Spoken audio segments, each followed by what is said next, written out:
काली बहन का हैंडसम और गोरी बहन का बदसूरत पति। उपासना, तू तैयार हो गई? चल आज दोनों एक साथ कॉलेज चलते हैं। तुमने ये सोच भी कैसे लिया कि मैं तुझ जैसी लड़की के साथ कॉलेज जाऊंगी? उपासना, हम दोनों बहनें हैं। इसी चीज का तो दुख है कि हम दोनों बहनें हैं। एक बार तो खुद को शीशे में देख और मुझे देख, तुझ में और मुझ में जमीन आसमान का फर्क है। उपासना की ये बात सुनकर काजल दुखी हो जाती है और अपना बैग लेकर कॉलेज के लिए निकल जाती है। तो वहीं दूसरी ओर जब उपासना मुंह बनाकर जाने लगती है तो विमला उसे रोक लेती है। अरे उपासना बेटा, तू बिना खाए कहाँ जा रही? और काजल को क्या हुआ? आज उसने भी खाना नहीं खाया, ऐसे ही चल पड़ी। होना क्या है, हमेशा की तरह साथ में चलने के लिए कह रही थी और जब मैंने उसे उसकी हकीकत दिखा दी तो मुंह बनाकर चली गई। पता नहीं ये लड़की कब समझेगी। कितनी बार मैंने इसे कहा है थोड़ा मेकअप कर ले, क्रीम लगा ले, पर नहीं, इसे तो अपना काला रंग ही पसंद है। इससे तो मैं परेशान आ गई हूँ। काजल और उपासना दोनों ही विमला की सगी बेटी थी, पर फिर भी विमला अपनी दोनों बेटियों में फर्क करती थी। ऐसे ही कुछ दिन बीत जाते हैं और एक दिन उपासना और काजल कॉलेज से घर आ रही होती हैं। रोड पर पानी भरा होता है, तभी एक बच्चा वहां से गुजरने लगता है, पर सामने से आ रही गाड़ी काजल देख लेती है और उस बच्चे को अपनी ओर खींच लेती है, जिस वजह से पानी के छींटे उपासना के ऊपर आ जाते हैं। बेटा, तुम ठीक तो हो? तुम्हें दिखाई नहीं दे रहा था सामने से गाड़ी आ रही है? अगर अभी तुम्हें चोट लग जाती तो? उसका तो पता नहीं, पर आज ये साबित हो गया काजल कि मैं तेरे साथ कहीं आ जा नहीं सकती। तेरी वजह से और इस बच्चे की वजह से मेरे इतने महंगे कपड़े और मेकअप खराब हो गए। अब क्या मैं ऐसी हालत में घर जाऊंगी? अरे कोई बात नहीं उपासना यार, हम तेरे दोस्त हैं, कब काम आएंगे? तू हमारे साथ हमारे घर चल, हमारा घर यहीं पास में है। और वैसे भी जब तुम दोनों बहन एक साथ चलती हो तो लगता है कि दिन और रात एक साथ चल रहा है। उपासना के सारे दोस्त काजल के काले रंग का मजाक उड़ाते हैं और उपासना चुपचाप सब सुनती है। कुछ देर बाद उपासना अपने दोस्तों के साथ उनके घर चली जाती है और बेचारी काजल आंखों में आंसू लिए वहां से निकल जाती है। पर यह सब कुछ विक्रम नाम का एक लड़का देख लेता है जो कि काफी हैंडसम था। वो घर जाकर सारी बात अपनी माँ को बताता है और अपनी माँ से कहता है, माँ, उसका सांवला रंग और गोरा दिल देखकर मेरा दिल उस पर आ गया है। माँ, वो मेरी कॉलेज की ही है, आप प्लीज मेरा रिश्ता लेकर उसके घर चलो ना।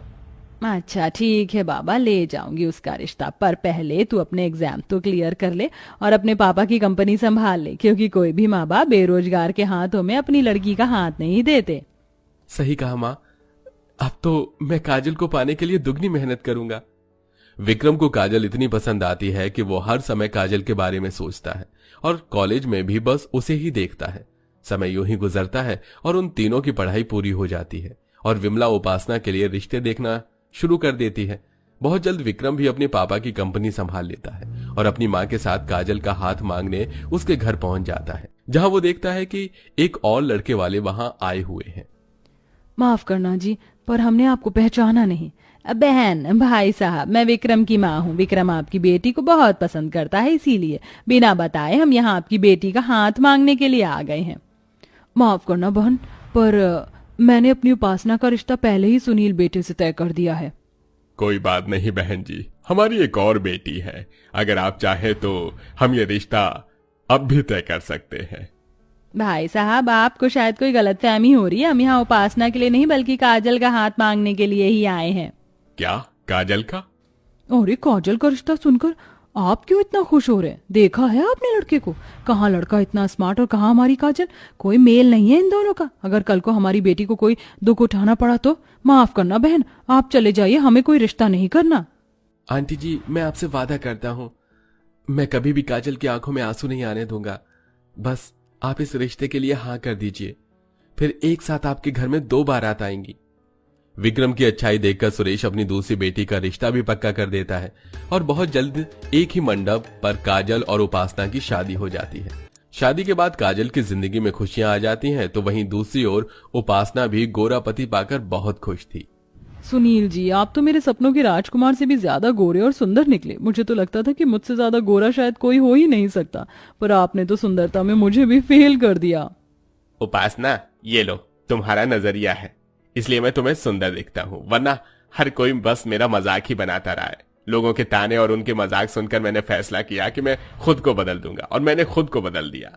लोगों की बातों पर ध्यान मत दो, आप बहुत सुंदर हैं। अच्छा, वैसे आप मुझे हनीमून पर कहाँ ले जा रहे हो? जहां तुम कहो। मैं तो कहता हूं कि हम एक साथ डिसाइड करते हैं कि हम बाहर कहाँ घूमने जाएंगे। पर उससे पहले हम 5 स्टार होटल में चलते हैं एक साथ डिनर करने के लिए। क्या 5 स्टार होटल में? Thank you so much Sunil ji, मेरी जिंदगी में आने के लिए। सुनील जैसा पति पाकर उपासना बहुत खुश थी, पर उसकी ये खुशी ज्यादा देर नहीं टिकती। कुछ देर बाद जब सुनील अपना मेकअप उतारकर अपने असली रूप में उपासना के सामने आता है तो अपने पति का काला रंग और रूप देखकर और बदसूरत चेहरा देखकर उपासना हैरान हो जाती है। तुम्हारी जैसी बीवी पाकर मेरी जिंदगी का मकसद पूरा हो गया। अब मुझे इस मेकअप की जरूरत नहीं है। मैं अपने असली रूप में तुम्हारे साथ रहूंगा। ये आपको क्या हो गया? आप इतने काले बदसूरत कैसे हो गए? आप मेरे साथ कोई मजाक कर रहे हो ना? उपासना, मैं क्यों तुम्हारे साथ मजाक करूंगा? मैंने तुम्हें बताया था ना कि लोग मेरा मजाक बनाते थे क्योंकि मैं काला था और यही मेरा असली रंग है। और तुम तो मुझे दिल से प्यार करती हो, फिर तुम मेरे काले रंग को देखकर हैरान क्यों हो गई?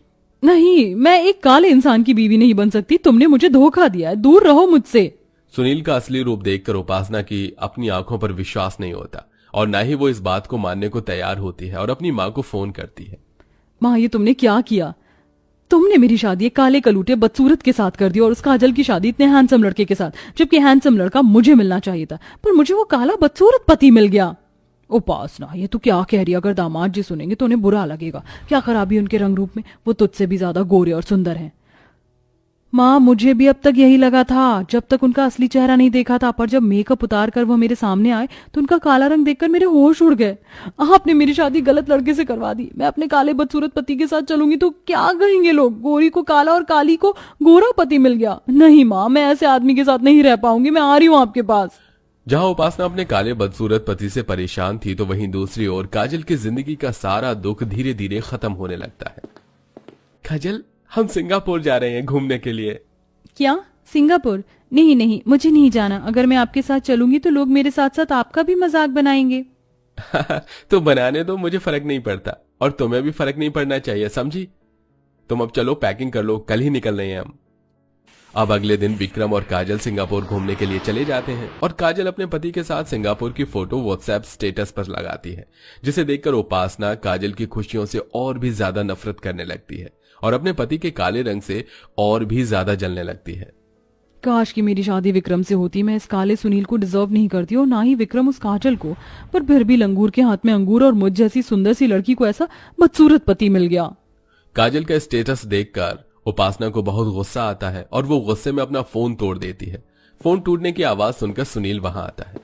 क्या हुआ उपासना, तुम अभी भी मुझसे नाराज हो? मुझे माफ कर दो, मैंने तुम्हें अपने काले रंग के बारे में नहीं बताया। दूर हो जाओ मेरी नजरों से। मुझे काले लोगों से सख्त नफरत है और अब मैं तुम्हारे साथ इस घर में एक पल नहीं रह सकती। उपासना, तुम ये क्या कह रही हो? माना कि मैं काला हूं, पर मैं तुमसे सच्चा प्यार करता हूं।